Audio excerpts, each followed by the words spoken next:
இப்ப நடக்கிறது மன்னர் ஆட்சியா இல்ல மக்கள் ஆட்சியா அப்படின்னு கேள்வி கேட்கணும். ஏன் அப்படின்னா, இன்னைக்கு துரைமுருகன் அவர்கள், திமுகவை சேர்ந்த துரைமுருகன் அவர்கள் ஒரு மீட்டிங்ல பேசியிருக்காரு. அதாவது ராஜராஜ சோழன் மன்னனாக இருந்த காலத்திலேயே அவர் மகனான ராஜேந்திர சோழனுக்கு மன்னராக்கி அவர் அதிக பரப்பளவை வென்றாரு.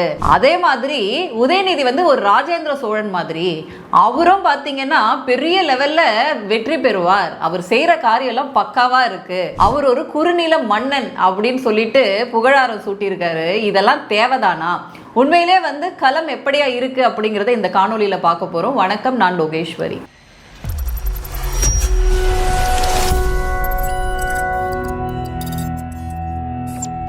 திமுகக்கு ஏண்டா வாக்கு போட்டோம் அப்படின்னு சொல்லி தினம் நம்ம எல்லோருமே கவலைப்படுற நிலைமையில தான் தமிழ்நாடு இருக்கு. அப்படி இருக்க 2026 தேர்தல் அப்படிங்கிறது நெருங்கிடுச்சு. இப்படி இருக்க சமயத்துல ஒவ்வொரு கட்சி என்ன மாதிரியான செயல்பாடுகள்ல இருக்காங்க, எந்த கூட்டணி பலமா இருக்கு, எந்த கூட்டணி பலமா இல்லை, இந்த மாதிரியான பல கேள்விகள், பல ட்விஸ்ட் அண்ட் டர்ன் டெய்லி நம்ம பார்த்துட்டு தான் இருக்கோம். அதுவும் குறிப்பா கடந்த சில வாரங்களாவே பாத்தீங்கன்னா அரசியல் மாற்றம் அப்படிங்கிறது பெரிய அளவுல இருக்கு, பெரிய விதமான தாக்கம் இருக்கு அப்படின்னு சொல்லலாம். இன்னும் ஒரு சில மாசங்கள்ல எலெக்ஷனுக்கு இருக்கு அப்படிங்கிறதுனால இந்த பக்கம் SIR தொட்டு இல்ல இந்த கூட்டணி விவகாரம், கரூர் கூட்டணி நெரிசல் விவகாரம் அப்படின்னு சொல்லி பல விஷயங்கள் இன்னைக்கு பாத்தீங்கன்னா களத்துல பலவிதமான மாற்றங்களை ஏற்படுத்தியிருக்கு அப்படின்னு சொல்லலாம்.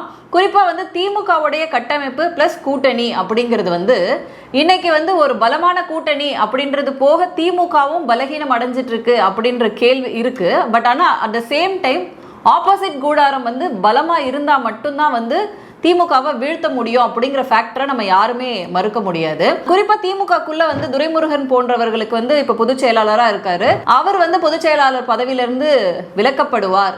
இன்னும் சில துணை பொதுச் செயலாளர்கள் வருவாங்க. ஏன்னா பொன்முடி அவர்களை சமீபத்துல துணை பொதுச் செயலாளர் அறிவிச்சிருந்தாங்க. இன்னும் ஒரு சில பேர் துணை பொதுச் செயலாளர் வருவாங்க அப்படிங்கிற ஒரு டாக் இருக்கு. இதோட சேர்த்து கூட்டணி கட்சிகளாக இருக்கக்கூடிய காங்கிரஸ், விசிகா மற்றும் கம்யூனிஸ்ட் இவங்க எல்லாருமே பாத்தீங்கன்னா அதிக சீட் ஷேர் கேட்குறாங்க. குறிப்பாக காங்கிரஸ் உடைய பிஹேவியர் அப்படிங்கிறது பாத்தீங்கன்னா அதிக சீட்டு வேணும் அப்படிங்கிற மாதிரியான ஒரு நோக்கத்தில் தான் அவங்க பிஹேவ் பண்ணுறாங்க. இதோட சேர்த்து ஸ்டாலின் அவர்கள் சொல்கிறாங்க, நம்ம இந்த எலெக்ஷன்ல வெற்றி பெற்றே ஆகணும். குறிப்பா நெல்லை மாவட்டத்தில் அவர் அந்த மீட்டிங்ல கலந்துட்டு நெல்லை நம்ம கையை விட்டு போவே கூடாது, நெல்லையை கண்டிப்பா ஜெயிச்சே ஆகணும், நெல்லையில ஜெயிக்கல அப்படின்னா அந்த நிர்வாகிகள் தூக்கி எறியப்படுவாங்க அப்படிங்கிற காட்டமான ஸ்டேட்மெண்ட்டை கொடுத்திருக்காரு. எதுக்கு இந்த நெல்லை விவகாரத்தை சொல்றாரு அப்படின்னா, தமிழ்நாடு பாஜகவின் தற்போதைய மாநில தலைவராக இருக்கக்கூடிய நயினார் நாகேந்திரன் அவர்கள் நெல்லை மாவட்டத்தோடைய எம்எல்ஏவா இருக்காரு.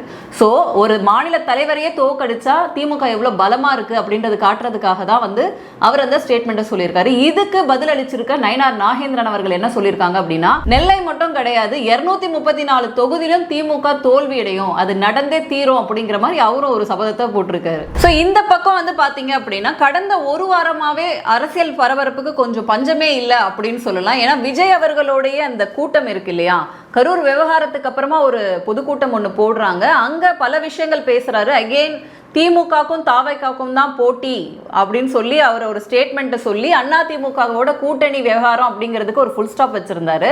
ஸோ நிறைய அதிமுகவினராக இருக்கட்டும் இல்லை பாஜகவினராக இருக்கட்டும் விஜய் தன்னோட வருவார் அப்படின்ற ஒரு மனக்கோட்டையில் இருந்தாங்க. ஸோ அது சுக்கு சுக்கா உடைச்சிருக்காரு. ஒரு மாசத்துக்கு முன்னாடி என்ன நிலைப்பாடோ இப்பயும் அந்த நிலைப்பாடு அப்படின்னு டிராவல் பண்றாங்க. இதோட சேர்த்து ஆதவ் அர்ஜுனாவோட சில ஸ்ட்ராங்கான ஸ்டேட்மெண்ட்ஸ், குறிப்பா முதல்வர் அவர்களை ஒரு டைரக்டாவே அட்டாக் பண்ணது, உங்க அப்பா அரெஸ்ட் ஆன போது நீங்க ஓடி ஒளிஞ்சிட்டீங்க அப்படின்னு சொன்ன விவகாரமா இருக்கட்டும், முடிஞ்ச தலைவனை தொட்டு பாடுறா அப்படின்னு சொல்லிட்டு வடிவேல் ஸ்டைலில் காமெடி பண்ணதா இருக்கட்டும், இது ஒரு பக்கம் இருக்க விஜய் அவர்களும் கரூர் விவகாரத்தை குறித்து ஓப்பன் அப் பண்ணியிருக்காங்க. அந்த கேப் இருந்துச்சு இல்லையா கரூர் விவகாரத்துக்கு அப்புறமா, அதை மறுபடியும் தாவேக்கா ஃபில் பண்ணுவாங்க, மீண்டும் களத்துக்கு போவாங்க, இன்னுமே ஆக்ரோஷமா திமுகவை அட்டாக் பண்ற மோட்ல வருவாங்க. தட் மீன்ஸ் விஜயுமே பாத்தீங்க அப்படின்னா டைரக்டா சிஎம் அவர்களை அட்டாக் பண்றாரு. அரசியல் பண்ண மாட்டேன்னு சொல்லிட்டு அரசியல் பண்றீங்க அப்படின்ற மாதிரியான ஒரு தோரன்ல பேசியிருந்தாரு. தட் மீன்ஸ் அவங்களும் களத்துல திரும்ப வராங்க. அதோட சேர்த்து அவங்க கட்சிக்கான அந்த சின்னம் இருக்கு இல்லையா, எலெக்ஷன் கண்டெஸ்ட் பண்றதுக்கான சின்னத்து குறித்த சில விவாதங்களும் போயிட்டு இருக்கு. டெல்லி போயிட்டு வந்ததும் அதுக்கு பின்னாடி அதுக்கான காரணங்கள் இருக்கு அப்படின்னு ஒரு சில சின்னங்கள் முடிவு செய்யப்பட்டிருக்கலாம் அப்படின்ற ஒரு பேச்சானது டிவிகே குறித்து எழுது.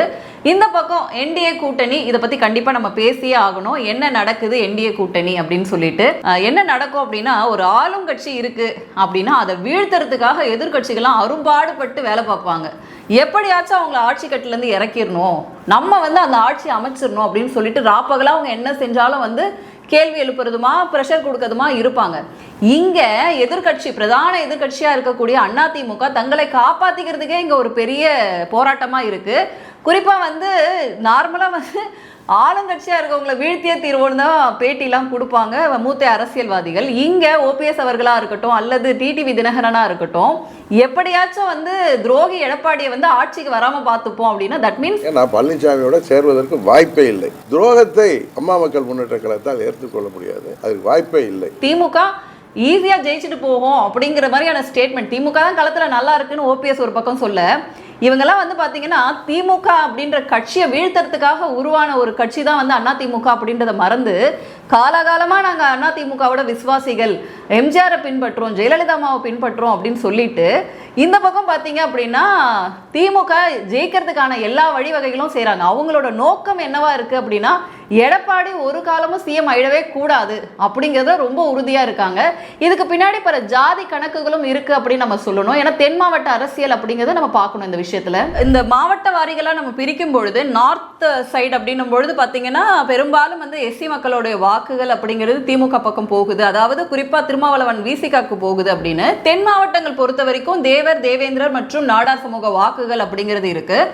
இது வந்து அதிமுகவுக்கு கன்சாலிடேட் ஆகுமா அப்படின்ற ஒரு கேள்விக்குறியானது இருக்கு. என்னதான் நயினார் நாகேந்திரன் அவர்கள் தேவர் சமூகத்தை சேர்ந்தவராக இருந்தாலும் அதிமுக பிளஸ் பாஜக கூட்டணிக்கு இந்த ஓட் கன்சாலிடேஷன் ஆனது நடக்குமா அப்படிங்கிறது பெரிய கேள்வியா இருக்கு. ஏன்னா முக்குளத்தோர் சமூக வாக்குகள் வந்து வராதா அதிமுகவுக்கு?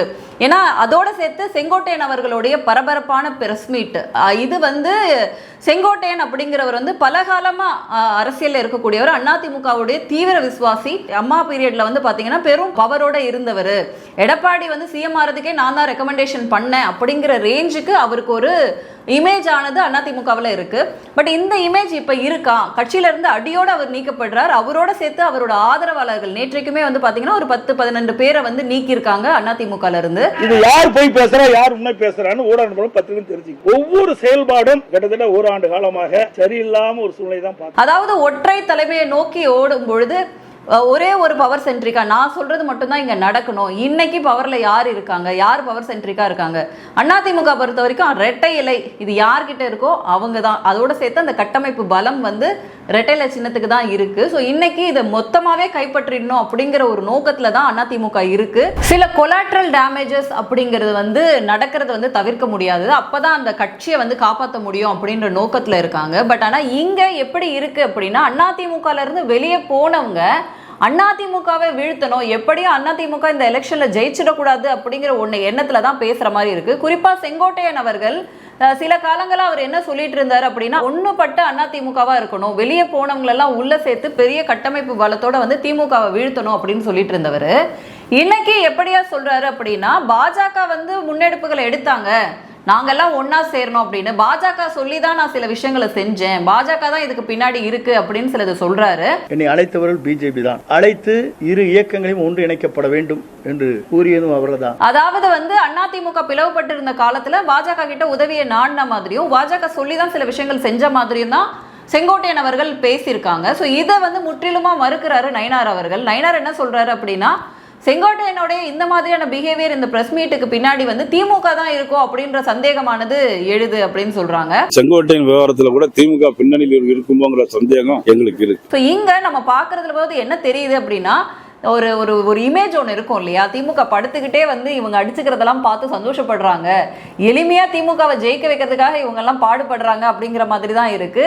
முக்கியமா வந்து பாத்தீங்கன்னா எடப்பாடி தலைமையை ஏற்றுக்கொள்ள முடியாம இவங்கெல்லாம் நடந்துக்கிறாங்க.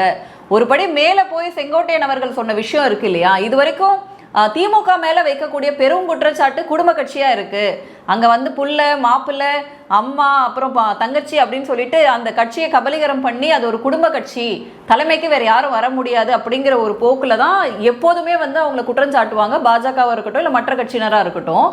இங்க செங்கோட்டையன் அவர்கள் எடப்பாடியார் மேல வைக்கக்கூடிய குற்றச்சாட்டு என்ன, எடப்பாடி வந்து அதிமுகவை நடத்தல, அவங்க புள்ள அவங்க மாப்பிள்ளை அவங்க மருமக அப்படின்னு சொல்லிட்டு இவங்க எல்லாம் தான் வந்து இன்னைக்கு அதிமுகவை நடத்திட்டு இருக்காங்க, இது அம்மா காலத்து அதிமுகவே கிடையாது அப்படின்னு சொல்லிட்டு அவர் ஒரு பலமான குற்றச்சாட்டு அவங்க மேல வைக்கிறாங்க. எந்த குற்றச்சாட்டு வச்சாலுமே என்ன அப்படின்னா ரெட்டை இலை அப்படிங்கிற ஒரு சின்னம் இருக்கு, நம்ம கிட்ட கட்சியோட கட்டமைப்பு பலம் இருக்கு அப்படின்னு சொல்லிட்டு களத்துல இறங்கி வேலை பார்க்கறதுக்கு ரெடியா தான் இருக்காங்க அதிமுக பிளஸ் பாஜக கூட்டணி எது எப்படி வந்தாலும். பட் ஆனால் தினம் தினம் சலசலப்புகள் குழப்பங்கள் அப்படிங்கிறது இருக்கு. இதோட சேர்த்து விஜயோட ஃபேக்டரும் நம்ம பார்க்கணும். விஜயும் வந்து அவங்க வாயில மண்ணலி போட்டாரு அப்படின்னு சொல்லணும். ஏன்னா வந்து தெளிவா சொல்லிட்டாரு, நான் தனியாக தான் நிற்பேன், நான் தான் முதல்வர் வேட்பாளர் அப்படின்னு சொல்லிட்டு. இன்னொரு பக்கம் சீமான் அவர்கள் அவருடைய சமீபத்திய ஆக்டிவிட்டிஸ் எல்லாம் கூட நம்ம பார்க்குறோம். இன்னைக்கு அவருடைய பிறந்த தினம், நம்மளோட வாழ்த்துக்களும் பதிவு செஞ்சிடலாம் சீமான் அண்ணனுக்கு. அதோட சேர்த்து சீமான் அவர்கள் அவர் எடுக்கக்கூடிய அரசியல், அவர் வந்து தனித்தே போனாலுமே வந்து அவருக்கு ஆல்ரெடி இருக்கக்கூடிய ஓட் பேங்கை ரீட்டைன் பண்ணிப்பாரா, இல்லை மேற்கொண்டு பல வாக்குகளை பெறுவாரா அப்படிங்கிற பல கேள்விகள் நிலவுது. ஸோ இப்படி இந்த 4 முனை போட்டியில் வந்து 4 வெவ்வேறு வேட்பாளர்களோட களம் காண்றாங்க. அதில் தினம் தினம் வந்து என்டிஏ கூட்டணிக்குள்ளே இருக்கக்கூடிய பிரச்சனைகள் நம்மளும் சொல்லிக்கிட்டு தான் இருக்கோம். அதே மாதிரி திமுக ப்ளஸ் அலையன்ஸ்க்கான சீட் ஷேரிங் அப்படிங்கிற விஷயங்கள், திமுக 150க்கு மேலே கண்டெஸ்ட் பண்ணுவாங்க அப்படிங்கிற விஷயங்களுமே வந்து வெளியில் வருது. அதே மாதிரி இந்த பக்கம் பாஜகக்குள்ள அவங்க பொறுப்பாளர்கள் போட்டு பல தொகுதிகளில் பல கூட்டங்கள் அப்படிங்கிறதும் சிலது நடத்திட்டு தான் வராங்க. ஸோ எது எப்படியோ இன்னுமே வந்து பார்த்தீங்கன்னா களம் வந்து ஒரு பக்கம் டிவிகேவினர் திமுக அட்டாக் பண்ணுறாங்க, அதிமுக பாஜக அட்டாக் பண்ணுறாங்க. சீமான் அவர்கள் ஒரு சட்டிலான பாலிடிக்ஸ் வந்து கையில் எடுக்கிறாரு. திமுக கூட பெரிய எதிர்ப்புகள் அப்படிங்கிறத நம்மளால் பார்க்க முடியல. என்ன ஒரு எதிர்ப்பு இருந்தாலும் திமுக களத்தில் வந்து அவங்களோட வேலைகளை அவங்க தொடர்ந்து செஞ்சுட்டு தான் இருக்காங்க. குறிப்பாக 26 எலெக்ஷனை ஈஸியாக ஜெயிச்சிடலாம் அப்படிங்கிற ஒரு மனப்போக்கு தான் திமுக கிட்ட தெரியுது. ஏன் வந்து அப்படி பார்த்தோன்னா எதிர்கட்சிங்க அவங்களுக்குள்ளேயே அவங்கள வீழ்த்திக்கிறதுக்கான வியூகங்கள் அமைச்சு அவங்க ஒரு வேலையை பார்க்குறாங்க. அதனால் நம்ம எதுக்குடா கஷ்டப்படுவோம், நம்ம வந்து வேடிக்கை மட்டும் பார்க்கலாம் அப்படிங்கிற ஒரு மனநிலைமையில தான் திமுகவினர் சுற்றுறாங்க அப்படின்னு நினைக்கிறேன். ஸோ எது எப்படியோ அடுத்து என்ன நடக்குதுன்னு பார்க்கலாம். இன்னும் வேறொரு காணொளியில் சந்திக்கிறேன். நன்றி, வணக்கம்.